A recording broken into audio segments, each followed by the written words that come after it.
Assalamualaikum and namaste. Welcome back to my channel. My name is Naveen Kumar and I always share videos about information and Italy scholarships and other things. इस video में हम बात करेंगे 5 ऐसी चीज़ों की जो बहुत ज़रूरी हैं आपको जानने के लिए इटली आने से पहले। काफ़ी सारे स्टूडेंट्स हैं, काफ़ी सारे लोग हैं, स्टूडेंट के अलावा जॉब वाले हैं, बिजनेस वाले हैं जो इधर यूरोप में आना चाहते हैं, स्पेशली इन इटली। तो आज मैं 5 चीज़ें ऐसी आपको बताऊंगा जो बहुत ज़रूरी हैं आपको जानने के लिए before coming to Italy. So direct शुरू करते हैं, उन 5 चीज़ों पे बात करते हैं, डिस्कस करते हैं।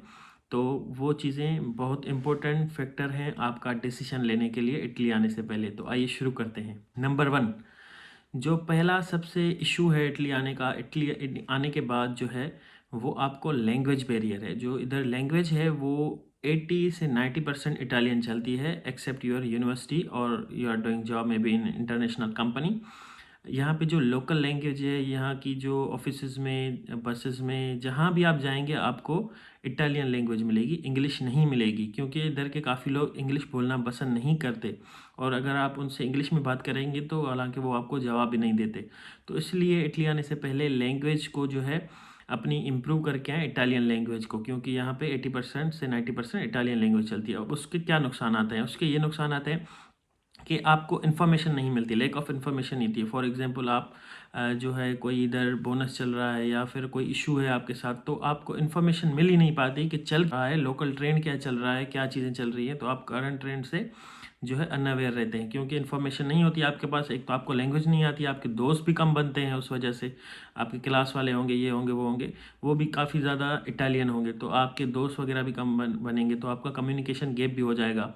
तो काफ़ी सारी ये चीज़ें हो सकती हैं अगर आप ऐसे सोसाइटी में रह रहे हैं जहाँ की आपको लैंग्वेज समझ और बोलने नहीं आती। तो इधर के लोग जो है इंग्लिश बोलना कम पसंद करते हैं, तो वो ज़्यादातर आपसे सिर्फ काम की और इम्पोर्टेंट बात ही करेंगे जब वो जितनी उनको इंग्लिश आएगी। तो ज़्यादा सी बात है, ज़्यादा बातचीत नहीं हो पाएगी, तो आप जो है इंफॉर्मेशन लीक करेंगे और काफ़ी चीज़ें जो है मिसकम्युनिकेट हो सकती हैं। तो ये एक बहुत ही इंपॉर्टेंट फैक्टर है। इटली आने से पहले आपको डिसाइड करना पड़ेगा कि इटली आने से पहले अगर आप इटली आना चाहते हैं तो अपनी लैंग्वेज इंप्रूव करेंगे या फिर अपने डिसीजन को रिवाइज करेंगे। Number 2, part time jobs. काफ़ी सारे ऐसे लोग हैं जो इधर आते हैं ये सोच के हम उधर जाके पार्ट टाइम जॉब करेंगे, ये करेंगे, वो करेंगे। तो मैं आपको एक बात बता दूं, अगर आपके पास स्कॉलरशिप नहीं है, क्योंकि अगर आप स्कॉलरशिप पे आ रहे हैं तो फिर ठीक है, आपको स्टाइपेंड मिलता है। अगर आपको स्कॉलरशिप नहीं मिली और आप ये सोचते हैं कि जाके उधर पार्ट टाइम जॉब करूँगा, तो ब्रो सीन थोड़ा ऑफ है, क्योंकि अगर आपको फिर भी इटालियन नहीं आती, मैंने जैसे पहली पॉइंट में बताया, तो पार्ट टाइम जॉब नहीं आती। वैसे भी खैर आपको अगर इटालियन आती भी है तो इधर पार्ट टाइम जॉब का सीन थोड़ा कम होता है। ऐसी जॉब है जैसे फूड डिलीवरी हो गई या फिर डिश वॉशिंग हो गई, ऐसी काफ़ी सारी चीज़ें हैं, लेकिन वो पार्ट टाइम में नहीं आती।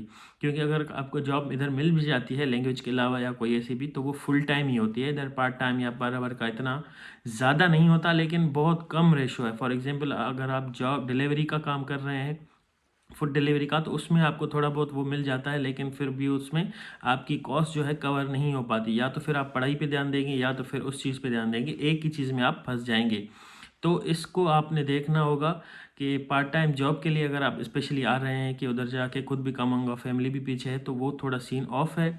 या तो आप पढ़ पढ़ सकेंगे या तो फिर वो जॉब कर सकेंगे, क्योंकि इधर पार्ट टाइम का नहीं होता, फुल टाइम ही होती है तकरीबन।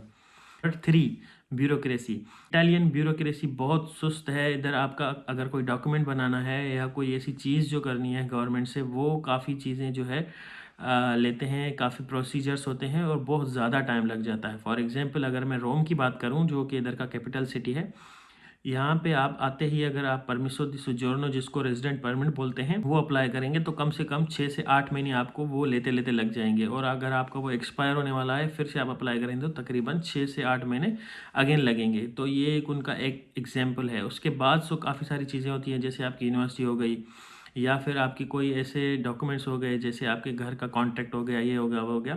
तो इसमें भी काफ़ी सारा टाइम लग जाता है। और अगर आप फॉरेनर हैं और आपको लैंग्वेज नहीं आती, फिर तो आपको भाई हो गया काम, क्योंकि इधर वो अगर आप इंग्लिश में उनसे बात करेंगे तो चांसेस ये हैं कि आपको वो ऑफिस से निकाल देंगे, या फिर उनको कोई ऐसा मिल जाएगा जो आपसे इंग्लिश में बात करेगा, जो आपकी बात सुनना पसंद करेगा। आप ट्रांसलेटर यूज़ करके उसको बता सकते हैं, लेकिन काफ़ी सारे लोग मैंने ऐसे देखे हैं जिनको ऑफिस से बाहर निकाला जाता है इसी वजह से कि उनको नहीं आती लैंग्वेज। तो ये काफ़ी इश्यूज़ होते हैं, वो अपनी चीज़ कम्युनिकेट नहीं कर पाते और आगे वाले जो है इंग्लिश में बोलना पसंद नहीं करते, या फिर उनको इंग्लिश बोलने नहीं आती। तो इन इश्यूज़ की वजह से जो है ये मसले मसाइल होते हैं।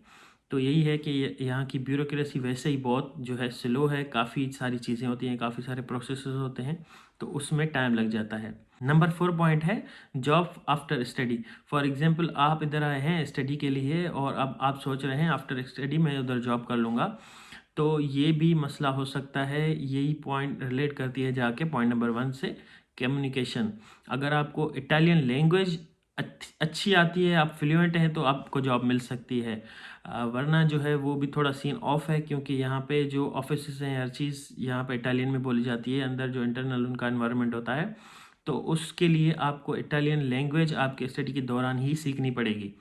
वरना जो है आपको वही मसले होंगे, अनलेस आप आईटी से हैं या ऐसी कोई फील्ड से हैं जो जिसकी बहुत इधर डिमांड है, तो उनकी एक मजबूरी हो जाती है आपको जो है जॉब देना। वरना जो है नॉर्मल जॉब वो प्रेफर करते हैं अपने इटालियन लोगों को ही दें, क्योंकि लैंग्वेज का इशू है। वैसे कोई इतना मसला नहीं है, लेकिन लैंग्वेज अगर आपको नहीं आएगी तो उनके लिए भी मसला है और आपके लिए मसला है। तो इसी वजह से वो चाहते हैं कि आपको लैंग्वेज आनी चाहिए। अगर आप चाहते हैं कि स्टडी के बाद जॉब भी लें तो आपको लैंग्वेज सीखना लाजमी है। नंबर 5, सेटलमेंट और पीआर। अगर काफ़ी सारे ऐसे लोग होते हैं जो चाहते हैं कि इटली जाके या किसी ऐसी कंट्री जाके यहाँ पे पीआर लूँगा या पासपोर्ट ले लूँगा, तो इटली मिनिमम 5 साल लेता है आपको पीआर इशू करने में। जब से आप इटली में इंटर हुए और उसके बाद आपकी सारी चीज़ें, सारे मामला ठीक हैं, आपके जो है टैक्सेस, आपके डॉक्यूमेंट्स, आप लीगली इधर रह रहे हैं, हर चीज़ टाइम पे कर रहे हैं, यहाँ पे कोई कोई जो है फ़ाइन वगैरह नहीं है, तो 5 साल मिनिमम आपको टाइम लगता है। ये मैक्सिमम 6 साल भी हो सकता है, क्योंकि जैसे कि मैंने आपको बताया 8 से 9 महीने लगते हैं आपका परमिसो दी सोजोर्नो, जिसको बोलते हैं रेजिडेंट परमिट लेने में। तो नेक्स्ट जब आप 5th ईयर के बाद अप्लाई करेंगे तो वो 6th ईयर में चला जाता है, तो 5 से 6 साल। और उसके बाद जो है पासपोर्ट के लिए आप एलिजिबल होती हो 10 years after living legally in Italy. Legal in Italy का मतलब है जैसे आप इंटर हुए इटली में वो दिन काउंट नहीं होगा, लेकिन जिस दिन से आपका इधर से कॉन्ट्रैक्ट बना है, हाउस कॉन्ट्रैक्ट, जिसको रेजिडेंसा भी बोलते हैं, आप रेजिडेंसा ले सकते हैं, उस दिन से आपकी जो है इधर रेजिडेंसी वो काउंट होगी। और उसके बाद आपको जो है टैक्सेस, ये सारी चीज़ें आपने 10 साल मिनिमम मेंटेन करनी है, हर चीज़ यहाँ पे मेंटेन करनी है। उसके बाद जाके आप सिर्फ एलिजिबल होते हो, ना कि आपको पासपोर्ट मिलता है। एलिजिबिलिटी के बाद आप वो चीज़ें अप्लाई कर सकते हैं, और उसके बाद कितना भी टाइम लग सकता है ये कोई नहीं जानता, 1 साल भी, 2 साल भी, 3 साल भी। तो ये कुछ चीज़ें थी, आपको जो है सीखनी पड़ेंगी, इन फैक्टर्स पे फोकस करना पड़ेगा। और उसके बाद भी अगर आप इटली आना चाहते हैं तो most welcome. Italy is very good country in living, in food and everything. People are also very good, they are welcoming. आप कभी घूमने जाते हैं किसी कंट्री, फॉर एग्जांपल इटली आते हैं, तो आपको काफ़ी चीज़ें अच्छी लगती हैं, आप क्या चाहते हैं कि इधर ही सेटलमेंट हो जाए। लेकिन जब आप घूमने ही जाते हैं और उधर सेटलमेंट के लिए जाते हैं तो चीज़ें काफ़ी डिफरेंट होती हैं। तो मैंने सोचा आपको ये फैक्टर्स बता दूं इटली आने से पहले, ये आपको शायद हेल्प करें अपनी डिसीजन मेकिंग करने के लिए। तो I hope you will like this video. Kindly subscribe and like my channel. Thank you so much for watching and keep watching this channel for upcoming videos. Bye bye.